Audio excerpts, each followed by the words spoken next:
Varicose veins తో బాధపడుతున్నారా? భారతదేశంలోనే బెస్ట్ ట్రీట్మెంట్ అందించే ఏకైక హాస్పిటల్ ఏవిస్. నమస్తే కళ్యాణ్ గారు. నమస్తే జయ గారు. కళ్యాణ్ గారు, మనకు వస్తున్న మెయిల్లో నుంచి నేను ఒక మెయిల్ చూశానండి. శేఖర్ అతని పేరు, అమ్మాయి పేరు దేవి, వైఫ్ అండ్ హస్బెండ్. వీళ్ళిద్దరి మధ్య ఇష్యూ. ప్రస్తుత కాలంలో ఇలాంటి ఇష్యూస్ ఉంటున్నాయేమో, బహుశా ఉంటున్నాయని అనుకోవాలేమో. ఒకసారి మాట్లాడండి, మీరు మాట్లాడాల్సిందే ఇది.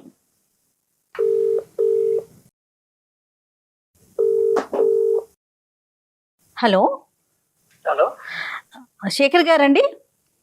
అవును మేడం. నేను అందమైన జీవితం ప్రోగ్రామ్ నుంచి కాల్ చేస్తున్నానండి. నాతో పాటు డాక్టర్ కళ్యాణ్ చక్రవర్తి గారు ఉన్నారు. శేఖర్ గారు మాట్లాడొచ్చా మీతో? మాట్లాడండి మేడం. రైట్, మీ మెయిల్ నేను చూశాను.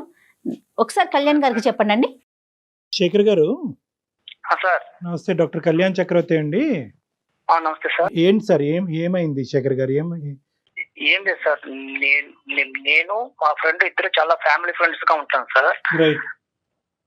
చాలా క్లోజ్ గా ఉండేవాళ్ళం. మ్యారేజ్ కాకముందు నుంచి ఫ్రెండ్స్ బాగా. అయితే మ్యారేజ్ అయిన తర్వాత కూడా ఫ్రెండ్స్ గా ఉంటున్నాం సార్. చాలా క్లోజ్ ఫ్రెండ్స్ గా ఉండేవాళ్ళు. వాళ్ళ ఇంటికి నేను వెళ్తుంటా, వాళ్ళు మా ఇంటికి వస్తుంటాడు. చాలా సరదాగా ఉండేవాళ్ళం సార్. కాకపోతే విషయం ఏంటంటే, నేను చూడడానికి ఒక దృశ్యం చూశాను సార్. మీ పెళ్ళి ఎంతకాలం అయిందండి? నాకు పెళ్ళయి కనీసం ఒక 7 years అయింది సార్. పిల్లలు ఎంతమంది అండి? ఒక పాప, ఒక బాబు సార్. మీరు వర్కింగ్, ఆవిడ హౌస్ వైఫా? అవును సార్, ఆమె ఇంట్లోనే ఉంటుంది సార్. హౌస్ వైఫ్ అండి ఆమె. మీ ఫ్రెండ్ వర్కింగ్ అండి? అతను కూడా జాబ్ చేస్తూ ఉంటుంటాడు సార్, జాబ్. అయితే నేను అతను మా ఇంటికి వస్తుంటాడు, నేను వాళ్ళ ఇంటికి వెళ్తుంటాను. చాలా ఫ్యామిలీ ఫ్రెండ్స్ క్లోజ్ గా ఉంటాను సార్. కాకపోతే ఈ మధ్య కాలంలో ఏంటంటే, ఒక రోజు నేను అనుకోకుండా బయటికి వెళ్దామని అనుకున్నాను సార్. ఒక చిన్న కారణం వల్ల ఆ రోజు నాకు ఒంట్లో బాగలేక ఇంటికి వచ్చాను సార్. ఇంటికి ఆఫ్టర్నూన్ ఇంటికి వచ్చేకల్లా కనీసం వాళ్ళు, అంటే నాకేమనిపించిందంటే, ఇంటికి ఇలా హెల్త్ బాగా సరిగా ఇష్యూగా ఉంది కదా, ఈ రోజు నేను ఇంక వెళ్ళలేను, డ్యూటీకి వెళ్ళలేను, ఇంటికి వెళ్దామని వచ్చేకల్లా వాళ్ళిద్దరూ ఒక గదిలో, అది ఒక రకమైన అసభ్యమైన మాటలు ఏంటంటే, నాకు ఎవరో అనిపించింది సార్. దగ్గరికి డోర్ తీసుకొని చూసేకల్లా మా ఫ్రెండ్, మా ఆవిడ ఇద్దరు ఉన్నారు సార్. వెనక నుంచి వచ్చి చూసి ఆ కళ్ళారా దృశ్యాన్ని చూశాను సార్. నేను గుండె పగిలినట్టు అనిపించింది సార్ నాకు ఆ రోజు. ఎంతో ఆ రోజు నుంచి ఈ రోజు వరకు కూడా నేను చాలా బాధతో ఉన్నాను సార్. నిజంగా నైట్ నిద్ర పట్టక చాలా ఘోరంగా, అసలు ఆ పెయిన్ తలుచుకుంటేనే అది ఒక రకమైన బాధ వస్తుంది సార్. అది అసలు ఈ సబ్జెక్ట్ మీద ప్రశ్నలు అడగటం కూడా ఇదిగా అనిపిస్తుంది శేఖర్ గారు. సారీ, కానీ ఒక పరిష్కారం గురించి మమ్మల్ని అడిగారు కాబట్టి చెప్పటం అనేది మా బాధ్యత, కాబట్టి అడగవలసిన అవసరం ఉంది. ఈ 7 yearsలో మీరు చెప్పినటువంటి సంఘటనలు కాకపోయినా కూడా అటువంటి పరిస్థితులకి తగ్గట్టుగా మీ భార్య గారు ఎప్పుడన్నా వ్యవహరించారా? అటువంటి అనుమానం మీకు ఎప్పుడన్నా కలిగిందా? అసలు ఇంతవరకు ఎప్పుడు కూడా రాలేదు సార్ ఆ అనుమానం. ఇంతవరకు అసలు ఎప్పుడు కూడా మాకు అసలు తగలలేదు సార్. కాకపోతే నేను ఏంటంటే, ఆ రోజు ఎందుకు నేను అంటే నా హెల్త్ ప్రాబ్లం వల్ల బయటికి వెళ్దామని అనుకోని కూడా డ్యూటీకి వెళ్దామని ఆ రోజు హెల్త్ పరంగా వెళ్ళాక ఇంటికి వచ్చాను సార్. ఆ రోజు ఈ దృశ్యం బయటపడింది సార్. ఇది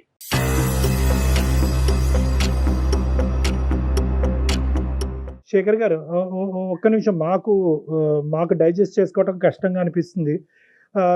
మీరు ఆ రోజు డోర్ దగ్గర ఉన్నారు, డోర్ వేసుకోలేదా అండి వాళ్ళు డోర్ లైట్ గా, అంటే డోర్ వేసారు కానీ అది డోర్ తీస్తే వస్తా సార్. అది డోర్ అది కాకపోతే నేను బ్యాక్ సైడ్ నుంచి వెళ్ళాను సార్. ఆ మాటలు ఎంతో వల్ల నాకు అనిపించిందంటే, ఏంది ఇంత అసభ్యకరమైన మాటలు వస్తున్నాయి, ఇది ఎవరున్నారా ఏందో చూద్దామని బ్యాక్ సైడ్ నుంచి చూస్తే వాళ్ళిద్దరు ఉన్నారు సార్. పిల్లలు ఎక్కడున్నారు సార్ ఆ టైం అప్పుడు?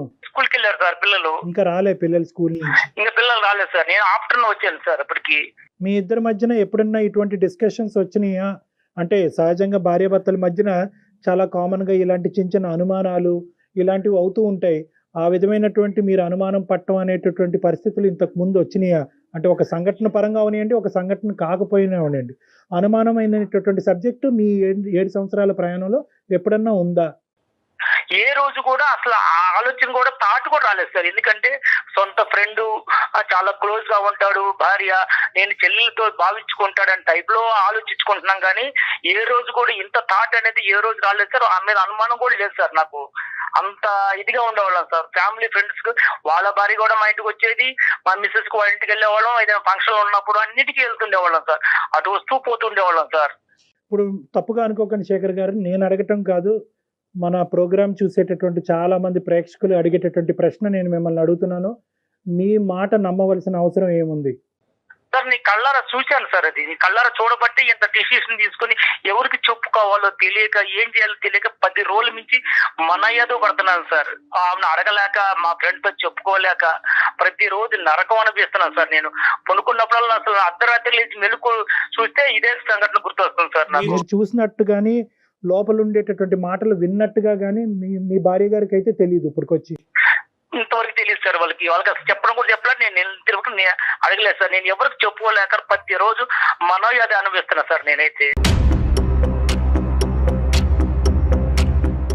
4 గోళ్ల మధ్యన అడగవలసినటువంటి ప్రశ్నలు, ఒక క్లినిక్ లో అడగవలసిన ప్రశ్నలు తప్పని పరిస్థితిలో నేను ఈ రోజు మిమ్మల్ని అడుగుతున్నాను శేఖర్ గారు.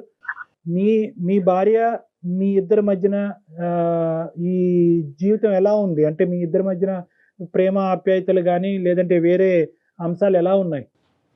సార్ అన్యోన్యంగా ఉండేవాళ్ళం సార్. ఇద్దరు కూడా చాలా అన్యోన్యంగా. ఎట్లంటే ఆమె ప్రతిరోజు నాకు అన్ని రకాలుగా సహకరిస్తుంది. నేను కూడా ఆమె అడిగిన దానికి ప్రతి ఒక్క దానికి నేను కూడా సహకరిస్తాను. అన్ని విషయాల్లో, పిల్లల విషయంలో కానీ ఆమె విషయంలో కానీ ఏ రోజు కూడా ఏ చిన్న తేడా కూడా ఉండదు సార్. మీ ఫ్రెండ్ యొక్క క్యారెక్టర్ ఏంటి సార్? సారీ మళ్ళీ అడుగుతున్నాను. ఇదే సార్ నేను ఫస్ట్ టైం చూస్తాను సార్. ఏ రోజు కూడా మా ఫ్రెండ్ కూడా నా దగ్గర ఏ రోజు కూడా చాలా క్లోజ్ గా ఉండి, చాలా ఫ్రెండ్షిప్ గా ఉండి, అంత ఇదిగా ఉన్న మనిషి ఎందుకు ఆ విధంగా చేశాడనేది కొంచెం నాకు ఇంకా డౌట్ అనిపిస్తుంది సార్. ఆ డౌట్ వల్ల వాళ్ళని ఇద్దరు కూడా నిలదీయలేకపోయారు. మీ ఫ్రెండ్ కూడా సిన్సియర్ గానే ఉంటాడు. ఇలాంటి అమ్మాయిలు వ్యవహారాలు ఇలాంటివి సరదాగా ఫ్రెండ్స్ మధ్యన మాట్లాడుకుంటూ ఉంటారు. అలాంటి టాపిక్స్ కూడా ఎప్పుడు లేవు. అతను వాళ్ళ భార్యతో కూడా బానే ఉన్నాడు. అక్కడ కూడా గొడవలు ఏం లేవు. ఏం లేదు సార్. ఏ రోజు కూడా రాలేదు సార్. ఆయనకి ఎంతమంది పిల్లలు? అతనికి ఎంతమంది పిల్లలండి? అతనికి ఒక పాప అండి. మీ ఫ్రెండ్ మీతో ఎలా ఉన్నాడు ఈ 10 రోజులు బట్టి? మీ భార్య మీతో ఎలా ఉంది? ఈ జరిగిన సంఘటన తర్వాత వాళ్ళు నాకన్నా ఎక్కువగా నటిస్తున్నారు సార్. అసలు వాళ్ళకి ఏందో తప్పు చేయలేనట్టుగా నా ముందు వాళ్ళు చేస్తుంటే నాకే ఒక్కోసారి అసహ్యం వేస్తుంది సార్. ఎందుకంటే అంత ఘోరంగా వాళ్ళు నటనలో అంత జీవిస్తున్నారు సార్. ఏమి తెలియనట్టుగా, ఏది అసలు జరగనట్టుగా. కానీ నా మనసుకు తెలుస్తుంది అది ఏంటి, ఇంత అప్పటికన్నా వీళ్ళు ఇంకా ఎక్కువగా నటిస్తున్నారు, కారణం ఏంటి, నన్ను అసలు ఏ రకంగా చూస్తున్నారో తెలియట్లేదు సార్. అది ఆ విషయం. శేఖర్, ఒక్క విషయం, ఈ కాన్వర్జేషన్, ఈ ఫోన్ కాల్ ఇలా కంటిన్యూ చేద్దామా లేదంటే పర్సనల్ గా క్లినిక్ లో కలుస్తారా? మీకేం అభ్యంతరం లేదా ఇలా మాట్లాడటం? మాట్లాడే అభ్యంతరం లేదు, కానీ ఈ సమస్యకు సొల్యూషన్ దొరకాలి సార్. నాకు అదేనండి మనసులో బాధ ఎక్కువ. ఏం కావాలి? మా దగ్గర నుంచి ఏం ఎక్స్పెక్ట్ చేస్తున్నారు? నేను ఆమె డైరెక్టర్ గా అడగలేకపోతున్నాను సార్. మీరు కొంచెం మీ ద్వారా అడిగితే ఇలాంటి విషయాన్ని మనం మాట్లాడే విషయం కాదు కదండి. శేఖర్, ఇక్కడ కొద్దిగా సెన్సిటివిటీస్ అనేటటువంటి అంశాలు ఉంటాయి. స్త్రీ గౌరవం అనేటటువంటి అంశం ఉంటుంది. సో ఇక్కడ ఆధారం లేకుండా మాట్లాడటం, ఒక పబ్లిక్ ప్లాట్ఫామ్ మీద ఇంత సెన్సిటివ్ ఇష్యూ మాట్లాడటం అనేది కరెక్ట్ కాదు. అందు గురించి మీకు ఆప్షన్ కూడా ఇచ్చాను. మీరు క్లినిక్ లోకి వచ్చి ప్రైవేట్ గా మాట్లాడతారని అడిగాను. కానీ మీరేమంటున్నారంటే ఇక్కడే నాకు ఆ సొల్యూషన్ కావాలి అని అంటున్నారు. కాబట్టి ఇక్కడ మేము మాట్లాడేదానికంటే మీరు మీ భార్య గారిని, ఎందుకంటే మీకు ఆ హక్కు ఉంది, మీకు అడిగేటటువంటి అధికారం ఉంది, మీ ఇద్దరి మధ్యన ఆ స్వేచ్ఛ ఉంది, కాబట్టి మీరు అడగండి. ఆవిడ రెస్పాన్స్ ఏంటి అన్నది వింటాం. ప్రధానంగా ఈరోజు మీరిద్దరూ మాట్లాడుకోవాల్సినటువంటి అంశం, ఒకప్పుడు ఇష్యూ చేయి దాటి ఇంకో లెవెల్కి వెళ్తున్నట్టుగా అయితే కనుక ఖచ్చితంగా ఆ కాన్వర్జేషన్ అక్కడ ఆపి మీరు క్లినిక్ వచ్చి కలవాల్సిన అవసరం ఉంటుంది. ఓకేనా? ఈ కండిషన్స్ మీద అయితేనే మనం కంటిన్యూ చేద్దాం, లేదంటే కట్ చేద్దాం. మాట్లాడదాం. సరే, ఓకే సార్, మాట్లాడతాం sir. Right, okay, call connect చేయండి.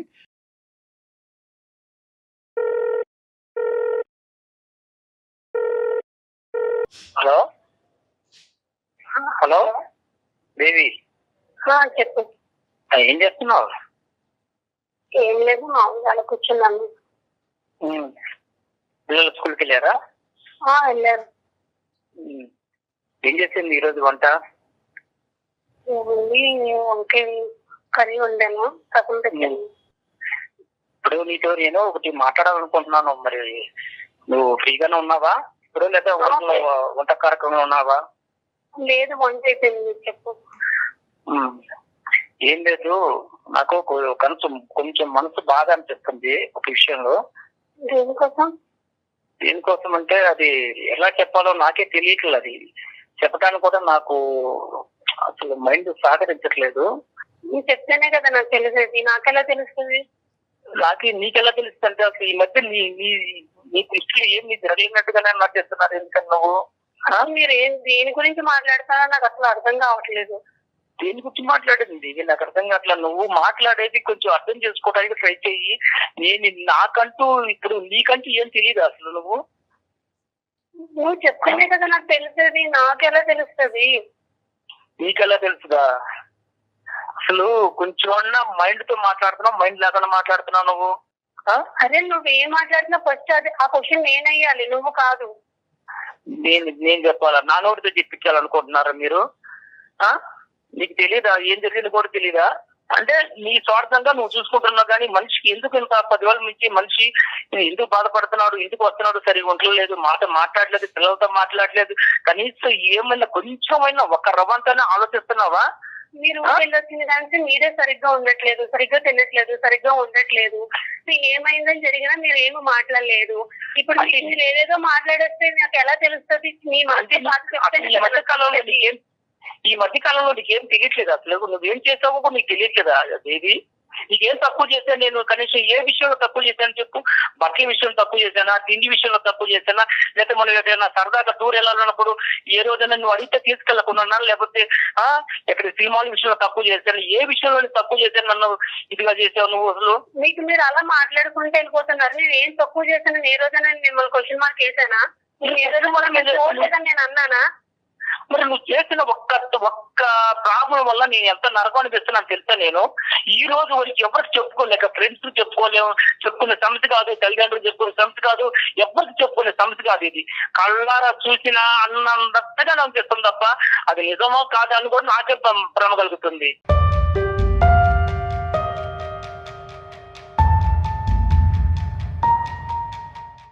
నీకు సీనిగాడికి ఎన్నాళ్ళ మించి తాగుతుంది రంకు వ్యవహారాలు?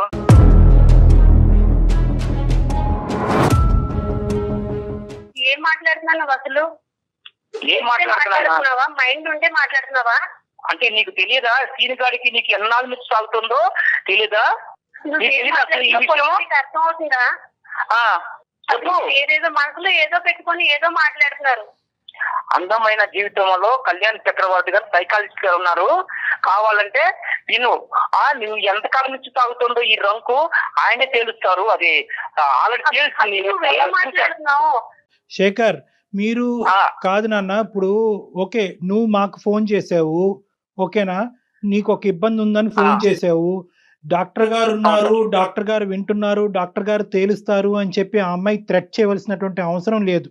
ఆ అమ్మాయితో మాట్లాడేటప్పుడు మమ్మల్ని పావుగా వాడుకోవద్దు, ఇది చాలా సున్నితమైనటువంటి అంశము, చాలా జాగ్రత్తగా డీల్ చేయవలసినటువంటి అంశము, ఇక్కడ డాక్టర్ గారు ఉన్నారు, అతను వింటున్నాను కాబట్టి నీ యొక్క కథంతా నేను బజారు కీడుస్తాను అనేటటువంటిది కాదు. ఇది భార్యాభర్తలకు సంబంధించినటువంటి ఒక సున్నితమైనటువంటి అంశం. మీరు సున్నితంగా ఆ అమ్మాయిని అడగండి. మీరు ఇంతకాలం ఎలాగైతే ప్రేమతో ఆ అమ్మాయిని చూసుకున్నారో అదే ప్రేమతో ఈ అంశాన్ని అడగండి. తన నుంచి నిజాన్ని రాబట్టుకునేటటువంటి ప్రయత్నం చేయండి. అమ్మ ఎవరు దేవి అమ్మ, సారీ అమ్మ, ఇది ఏంటంటే అతను కాల్ కనెక్ట్ చేసినప్పుడే మేము ఉన్నాము అనేటటువంటి అంశం ఒక భర్తగా నీకు చెప్పవలసినటువంటి అవసరం ఉంది, కానీ అతను అది చెప్పలేదు. బహుశా అతను కూడా చాలా సందిగ్ధ పరిస్థితిలో చాలా భావోద్రేకంతో ఉన్నాడు కాబట్టి అది చెప్పలేదు. కానీ ఈరోజు మా పాత్ర అనేటటువంటిది కేవలం అతను ఈ అంశం చెప్పి మాకు ఫోన్ చేశాడమ్మా, డాక్టర్ గారు నేను ఇలాంటి చూడకూడనటువంటి ఒక భయానకమైనటువంటి ఇష్యూ నేను చూశాను నా భార్యకి వేరే వ్యక్తికి మధ్యన. అయితే అది నేను డైరెక్ట్గా ఈ 7 సంవత్సరాలు బట్టి మా ఇద్దరి మధ్యన అటువంటిది ఏది లేకపోవటం వల్ల డైరెక్ట్గా నేను అడగలేకపోతున్నాను, మీరు అడుగుతారా అండి అని అడిగాడు. చాలేవయ్యా, మేము అడగటం కాదు, మేము ఫోన్లోనే అసలు ఇలాంటివి డిస్కస్ చెయ్యం, కావాలంటే హాస్పిటల్కి వస్తావా, 4 గోళ్ల మధ్యన మాట్లాడదాం అంటే లేదు సార్, అది ఇక్కడే తేలాలి. సో ఈ అంశం గురించి ఒక నిమిషం దేవి, ఒక నిమిషం నాన్న, నీ పర్మిషన్ తీసుకోవాలి, నీ కన్సెంట్ తీసుకుని మేము కంటిన్యూ చేయాలి. ఈ ఇష్యూ అతని మనసులో ఒక భావోద్రేకం ఉంది, ఒక వేదన ఉంది, ఇది ఈ రోజు ఇక్కడే తేల్చుకోవాలని అనుకుంటున్నాడు. ఈ ప్లాట్ఫామ్ మీద, అందమైన జీవితం అనేటటువంటి ఈ ప్లాట్ఫామ్ మీద నేను డాక్టర్ కళ్యాణ్ చక్రవర్తి, మన సీనియర్ యాంకర్ జయ గారు, మేమిద్దరం ఈ కేసు డీల్ చేయటం అనేది నీకు ఇష్టమేనా, లేదా క్లినిక్ వచ్చి 4 గోళ్ల మధ్యన మాట్లాడాలని అనుకుంటున్నావా? ఫస్ట్ ఏం చెప్తున్నారు అన్నది నాకు క్లారిటీ లేదు సార్. ఆయన నా మీద బురద చెల్లుకునే ప్రయత్నం చేస్తున్నాను సార్. అదే నాన్న, నీకు ఓకే అంటే కనుక ఫర్దర్గా వెళ్దాం. సో బేసికలీ ఏంటంటే, ఒక 10 రోజుల క్రితం నీ భర్త గారు నిన్ను వేరే వ్యక్తితో చూశాడంట. సో అది దానికి అతను చాలా మనస్తాపం చెందాడు. ఏం చూశాడు, ఎలా చూశాడు, ఇవన్నీ వద్దమ్మా, ఇవన్నీ మనం మాట్లాడుకోవద్దు. కానీ అతను చూశాడంట. సో దాని గురించి నీ అభిప్రాయం. సరే చూసేటప్పుడు అప్పుడే అడగాలి కదా సార్. ఆయన మనసులో ఏదో పెట్టుకొని నా మీద పొద్దు చెల్లే ప్రయత్నం చేస్తున్నాను సార్. మనసులో ఏదో పెట్టుకున్నాడు. ఏం జరిగింది నీకు తెలియదు, నువ్వు ఏం చేస్తావు తెలియదా నీకు? ఏం జరిగింది? ఆ రోజు నేను పట్టుకుంటే నీ పొరుగు పోయి తెలుసా? ఆ రోజు నేను పట్టుకుంటే నీ పొరుగు పోయి తెలుసా?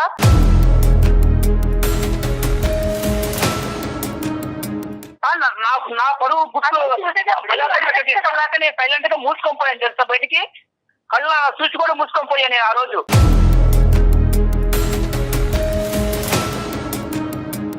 అసలు నీకు నాటకాలు ఆడగలేదు చెప్ప. ఏం మాట్లాడుతావు తెలుసా? నువ్వు ఏం మాట్లాడుతున్నావు? నా మీద పొడవు వెళ్ళే ప్రయత్నం చేసుకుంటూ నువ్వు ఏదేదో మాట్లాడుకుంటే కొన్ని ఇష్టరాజ్యం అయిపోయింది అంతాను. అక్కడ నైతం అయిపోయిందా? ఆ రోజు నిన్ను కానీ నేను నిద్ర రెడ్డి పట్టుకోండి కానీ నేను నిలదీస్తే నీ జీవితం అయిపోయింది తెలుసా? ఒక పక్క వాళ్ళ దగ్గర వాడు పొరుగు పోయేది, ఒక పక్క నీకు మాత్రం అప్పుడు ఎంత ఘోరంగా ఉంటే తెలుసా జీవితం అంటే. మీ చుట్టాలు ఉన్నారు, మా చుట్టాలు ఉన్నారు, అడగడానికి వాళ్ళు ఎవరు లేరా? ఎవరు గుట్టి ఈ రోజు తీసుకొని వచ్చి ఆయన నువ్వేంటి, అసలు నువ్వేం చెప్తున్నావు ఏంటో తెలీదు. నా మీద అన్ని నిందలేసి అసలు నువ్వేం చేయాలనుకున్నావు, ఏం చేస్తున్నావు అంటే నువ్వు తప్పు చేశాను మాత్రం ఒప్పుకో కదా. అసలు నేనేం తప్పు చేశాను నీకు తెలియదు అన్నమాట. అమ్మ శేఖర్, ఒక్క నిమిషం. పబ్లిక్ గా తిట్టేటటువంటి ప్రయత్నం చేయొద్దు. అలా అయితే కనుక మన ఈ కాన్వర్సేషన్ కంటిన్యూ చేయలేము, ఇక్కడితో ఆపేద్దాం. నెంబర్ 1, అది ఫస్ట్ మీరు గుర్తుపెట్టుకోండి. I know your emotionally hurt, కాదనట్లేదు. ఈ తప్పు ఎలా జరిగింది అనేటటువంటి ప్రశ్న అనేటటువంటి రకరకాలు ఉన్నాయి. కానీ అసలు ఫస్ట్ ఆఫ్ ఆల్ ఆ అమ్మాయి మాట్లాడేటటువంటి అంశాలు మనం విందాం. అసలు తప్పు జరిగిందా లేదా, అసలు నువ్వు చూసింది ఏంటి, జరిగింది ఏంటి అనేటటువంటి అంశాలు ప్రధానంగా మనం మాట్లాడుకుంటే కనుక ఒక క్లారిటీ వస్తుంది. ఆ తర్వాత ఏం చేయాలన్నది ఆలోచిద్దాం. అమ్మ దేవి, మీ హస్బెండ్ ఆ రోజు ఊరి నుంచి ఆఫీస్ నుంచి ఎక్కడి నుంచో వచ్చాడు. వచ్చినప్పుడు ఏం జరిగిందమ్మా? నువ్వు ఒక్కదానివే ఉన్నావా, ఎవరన్నా ఉన్నారా ఇంట్లో, వేరే వాళ్ళు ఎవరన్నా? నేను ఒక్కదానే ఉన్నాను సార్. మీ భర్త గారు ఇంతకు ముందు ఎప్పుడన్నా నిన్ను అనుమానించారా ఈ విధంగా వేరే మగవాళ్ళతో? లేదు సార్, అసలు అనుమానించి. మరి ఇలాగ 7 సంవత్సరాల తర్వాత మీ భర్త గారు ఇలాంటి ప్రశ్న అడుగుతున్నారంటే కనుక అతను కలగంటున్నాడా, భ్రమపడుతున్నాడా, వాస్తవమా? ఈ 10 రోజులు పెట్టి ఆయన అసలు మతి సిమితం ఉందో లేదో నాకు అర్థం అవ్వట్లేదు సార్. ఆయన అసలు సరిగ్గా మాట్లాడట్లేదు, వండించి తినట్లేదు, సరిగ్గా ఉండట్లేదు, పిల్లలతో కూడా సరిగ్గా మాట్లాడిందే లేదు. డాడీ అని పక్కకి వెళ్ళినా కానీ లేకపోయి వెళ్ళిపోతున్నాడు. తనే వేడిస్తున్నాడు, తను మొదలు పడ్డాడు. అలా ఎందుకు జరుగుతుందని తెలుసుకునే ప్రయత్నం చేసినా కానీ నాకు అస్సలు రెస్పాన్స్ అయ్యట్లేదు. అలా కదా, ఈ 10 రోజులు బట్టి అతని మానసిక పరిస్థితి గురించి మాట్లాడట్లేదు తల్లి. కానీ ఆ రోజు జరిగినటువంటి సంఘటనలో ఇంట్లో నీతో పాటు ఎవరన్నా ఉన్నారా? మిగతా అంశాలు నేను అడగనమ్మా. లేరు సార్, ఎవరు లేరు. ఆయననే అంతగా చూసే సందర్భం ఉంటే ఆ రోజు ఏం చేశారు సార్? నోట్లో ఏమన్నా మట్టి గడ్డలు ఏమన్నా పెట్టుకున్నారా? అమ్మా అది కాదమ్మా. వాస్తవానికి ఇది నిజమా అబద్ధమా, జరిగిందా జరగలేదా అనేటటువంటి అంశం నిర్ణయించవలసినటువంటి వాళ్ళం మేం కాదు.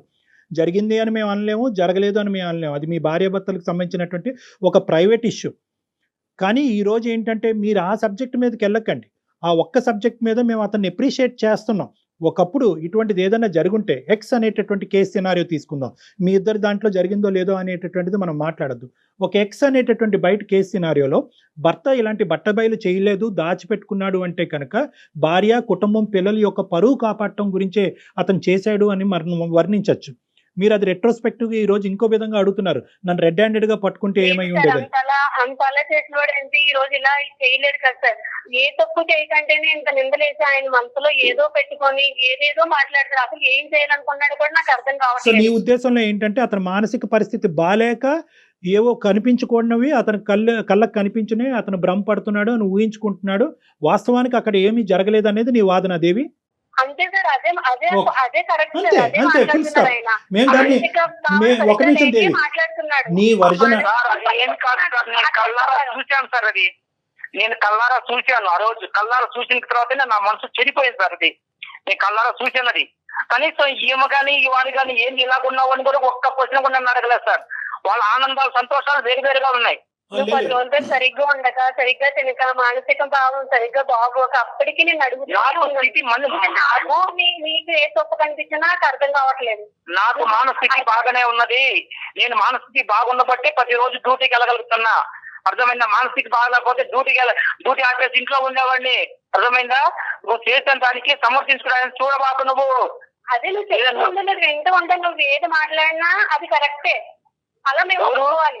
అదే నేను మన పెళ్ళి ఇంతకాలమైనా ఏ రోజైనా నిన్ను నిలదీసి నేను అడిగానా? అంత ముందు నీ ప్రశ్న శేఖర్, అడగలేదు కదా. నేను ఎప్పుడైనా నిన్ను నిలదీశానా, నేను ఎప్పుడైనా నీ మీద ఇలా అనుమానం పడ్డానా అనేటటువంటి మాట ఎంత కరెక్టో, దేవి కూడా అటువంటి విధంగా ప్రవర్తించకపోవటం అనేటటువంటిది 7 సంవత్సరాలు బట్టి మీ కళ్ళ ద్వారా మీరు కూడా చూశారు. సో అది కూడా పాయింటే. ఇక్కడ ఏంటంటే ఆవిడ ఇంతకు ముందు ఇలా ఉందండి, ఇప్పుడు ఇలా ఉందండి, తర్వాత ఇలా చేసింది అనేటటువంటి ఎగ్జాంపుల్స్ మీరు ఇవ్వలేకపోతున్నారు. మొదటి నుంచి నా భర్తకు అనుమానం అనేటటువంటి ఒక ఇది ఉందండి అని చెప్పి ఆవిడ చెప్పలేకపోతుంది. సో ఇదేంటంటే ఒక ఇన్సిడెంట్ చుట్టూరు జరిగినటువంటి ఒక ఇష్యూ కింద మనం పరిగణలోకి తీసుకోవాలి. సో మీరిద్దరూ మేడ్ ఫర్ ఈచ్ అదర్. మీరిద్దరూ ఇప్పుడు వరకు మీ ప్రయాణం చాలా సాఫీగా జరిగింది, ఎటువంటి ఇబ్బందులు లేకుండా జరిగింది. ఇప్పుడు ఉండేటటువంటి ఈ పరిస్థితిలో మీరేదో చూడరానటువంటిది మీరు చూశారు అని అంటున్నారు. ఆవిడేమొచ్చి మీ మానసిక పరిస్థితి బాలేక మీకు అది కనిపించింది, కానీ నా క్యారెక్టర్ అసాసినేషన్ చేసే హక్కు నీకు లేదు అని అంటుంది. సో ఇది చాలా సెన్సిటివ్ ఇష్యూ. ఎప్పుడు ప్రవర్తించినారు, ఇంతగా ప్రవర్తిస్తున్నారు, అది ఎందుకు వలన జరుగుతుంది అన్నది నాకైతే తెలియట్లేదు. ఏం తెలియట్లేదు. నేను కేవలము పిల్లల దృష్టిలో పెట్టుకొని శేఖర్, మీరు ఎంత వేదనలో ఉన్నారు, ఎంత బాధలో ఉన్నారు అన్నది మాకు అర్థమవుతుంది. అదే విధంగా ఈ ప్లాట్ఫామ్ మీద నీ భార్య గారి యొక్క క్యారెక్టర్ గురించి మాట్లాడి ఒక కన్క్లూజన్కి వచ్చి ఒక కన్ఫర్మేషన్ ఇచ్చేటటువంటి వేదిక ఇది కాదు. ఎందుకంటే నేను చూసింది అబద్ధం అండి, నా భార్య పరువు నేను ఇలా పబ్లిక్గా వచ్చి తీసుకుంటానా అనేటటువంటి అంశాల గురించి ఈ వేదిక అది మాట్లాడదు. అట్ ద సేమ్ టైం ఆవిడ క్యారెక్టర్ని అసాసినేషన్ చేసేటటువంటి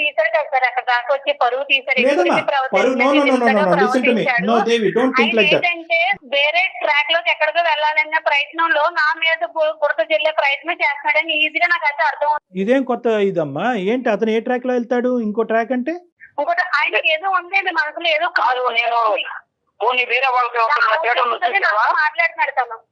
కాదు, నేను వేరే వాళ్ళతో ఎవరితో థియేటర్లో చూసావా? పోనీ నా గురించి ప్లాట్ ఎప్పుడైనా విన్నావా? ఒకసారి క్లినిక్ వచ్చి మాట్లాడినట్టు బాగుంటుందేమో కళ్యాణ్. శేఖర్, ఇక్కడతో ఆపుదాం. ఒక్క నిమిషం. దేవి, అమ్మ దేవి, ఏమండి శేఖర్ గారు, మనం ఇక్కడతో ఆపవలసినటువంటి అవసరం ఉంది. ఎందుకంటే ఇది ఒక పబ్లిక్ ప్లాట్ఫామ్. ఇక్కడ ఇంత సున్నితమైనటువంటి అంశాలు సహజ సిద్ధంగా మేము డిస్కస్ చేయము. కానీ టాపిక్ కాస్త మొదలైన తర్వాత ఎక్కడో చోట దీన్ని ఒక కంక్లూడ్ చేస్తే కనుక అట్లీస్ట్ మీరు ఈ రోజు ఇంటికి వెళ్ళిన తర్వాత మీ ఇద్దరు గొడవ పడకుండా ఉంటారు, మీ ఇద్దరు యొక్క సేఫ్టీ మేము కాపాడినటువంటి వాళ్ళం అవుతాం అనే ఉద్దేశంతోనే ఈ సబ్జెక్ట్ కొంతవరకు ప్రొలాంగ్ చేయడం జరిగింది. ఇక్కడ 2 అంశాలు నేను పరిగణలోకి చెప్పాలి అని అనుకుంటున్నాము. దేవి గారు, ఇక్కడ మీ క్యారెక్టర్ ఎవరు అసాసినేట్ చేయలేదు, ఎవరు కూడా మిమ్మల్ని వేలెత్తి చూపెట్టలేదు, మీరు తప్పు చేసినట్టుగా ఎవ్వరూ మాట్లాడలేదు. మీ భర్త గారు ఒకటి చూశారు అన్నారు, అది మిమ్మల్ని ప్రశ్నించారు, మీరు అది ఖండించారు, ఇది కరెక్ట్ కాదన్నారు, సబ్జెక్ట్ అక్కడ అయిపోయింది, అంతే. You are the same person as you are.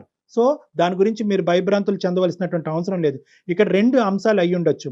ఆ 2 అంశాలు, ఒకటి ఏదైనా జరిగి ఉండొచ్చా అనేటటువంటి ఒక అంశం, రెండోది ఇతను అనుమానం కానీ లేదంటే ఒక సైకలాజికల్ పరంగా ఏమైనా ఇబ్బంది పడుతూ ఉండొచ్చా. ఈ 2 అంశాలు మనం వెరీ క్లోజ్డ్ ప్లేస్లో, అంటే ఒక 4 వాల్స్ మధ్యన మాట్లాడుకోవాల్సినటువంటి ఒక సున్నితమైనటువంటి అంశంగా నేను పరిగణిస్తున్నాను. కాబట్టి ఇది ఇంకా ఫర్దర్ గా ఎక్స్టెండ్. ఓకేనమ్మా, అనుమానమే కానివ్వండి, ఈ అనుమానమేనమ్మా.